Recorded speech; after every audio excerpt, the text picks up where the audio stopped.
বন্ধুরা, আবারও নিয়ে চলে এলাম আপনাদের সামনে একটা নতুন ভিডিও, যেটা এই সিজনে খুবই ভালো টেস্টি জিনিস। সেটা হলো টক দই, মিষ্টি দই আর মটকা আইসক্রিম কীভাবে বানাতে হয়। আমি যেভাবে বানিয়ে থাকি প্রত্যেক বছরই এই সিজনে, এই যে দুধটা জ্বালিয়ে নিয়ে তার মধ্যে একটু ঠান্ডা হয়ে এলে দুধটা পাউডার মিল্ক গুলে দিলাম। এবার জল ঝরিয়ে রাখা টক দইটাকে ফেটিয়ে নিলাম।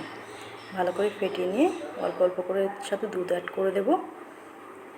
সেই গুলে রাখা পাউডার মিল্ক দিয়ে যে মিল্কটা বানিয়েছিলাম সেটাই আস্তে আস্তে অল্প অল্প করে দিয়ে হালকা করে ফেটিয়ে নেব। নিয়ে এবার পুরোটা ঢেলে দিলাম, দিয়ে হালকা একটু নাড়িয়ে নিতে হবে যাতে সবটা মিশে যায়। তারপরে এটাকে একটু ঢাকা দিয়ে ওভারনাইট রেখে দিলে, যে কোনো জায়গায় রেখে দিলে একটু শুকনো জায়গায় হয়ে যাবে, কিন্তু আমি এটা হালকা গরম উনুনে একটা পাত্র গরম করে তার উপর গরমে ঢাকা দিয়ে রেখেছিলাম। সারা রাত ছিল, সকালবেলা তুলে দেখে এই যে কি দারুণ জমে গেছে দেখো। এবার সার্ভ করার পালা। অনেকে টক দই খেতে ভীষণ পছন্দ করে, অনেকে মিষ্টি দই। তাই ভাবলাম এগুলো অনেকদিন ধরে গ্যালারিতে পড়েছিল, ডিলিট করার সময় ভাবলাম না, এই সিজনেরটা শর্ট করে দেওয়া আছে এই ভিডিওগুলো, কিন্তু বড় ভিডিও দেওয়া হয়নি। তাই ভাবলাম এগুলো অ্যাডজাস্ট করে আপনাদের সামনে আনি।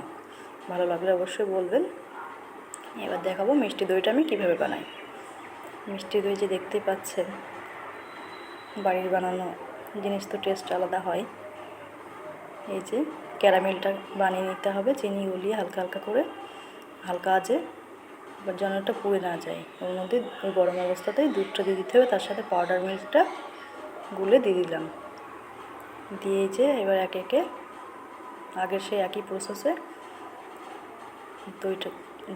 টক দইটাকে বেশ ভালো করে ফেটিয়ে নিয়ে তার মধ্যে দিয়ে সারা রাত এইভাবে ঢেকে রেখে দিলে ব্যাস হয়ে যাবে। এবার দেখো মটকা মালাই কীভাবে বানাতে হয়। আমি এই যে দুধটাকে ভালো করে সাদা বাতাসা দিয়ে ফুটিয়ে নিয়েছিলাম, এবং একটু লাল বাতাসাও দেবো, গুড়ের বাতাসা যেটা, একটু এলাচ দিয়ে দিয়েছি। এর সাথে হালকা একটু 1 চিমটি লবণ আর কাস্টার্ড পাউডার, যেটা দোকানে কিনতে পাওয়া যায় আলাদা ভ্যানিলা ফ্লেভারের, সেটাই দিয়েছিলাম আমি।